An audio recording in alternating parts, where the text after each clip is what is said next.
भाई आगे तो देखिए, आगे देखिए होता है क्या। ये शख्स सिलेक्टेड कठपुतली वज़ीर-ए-आज़म का, जो वो खुद कहता है। 3.5 पौने 4 साल में इस कठपुतली ने सूबा सिंध में एक रात नहीं गुजारी थी।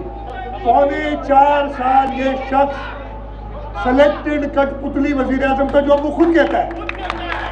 पहले तो चेयरमैन बिलावल भुट्टो जरदारी कहते थे, उनको पता था। अब वो हजरत खुद कहते मैं कठपुतली था। 3.5 साल पूरी बात है। 3.5 पौने 4 साल में इस कठपुतली ने सूबा सिंध में एक रात नहीं गुजारी थी। टोटल मिलाने में कितनी उसने विजिट्स की थी एज प्राइम मिनिस्टर, कुछ घंटे बनते।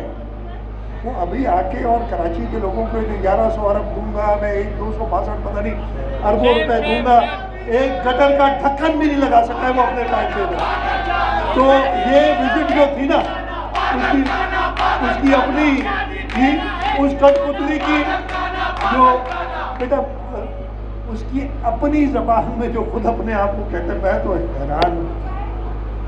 और इससे ये पता चलता है कि जो चेयरमैन बिलावल भुट्टो जरदारी पहले दिन असेंबली में जिसपे उसने तालियां बजाई थी, आपको याद होगा कि जब कहा था सिलेक्टेड प्राइम मिनिस्टर, अब खुद कहते हैं मैं सिलेक्टेड था।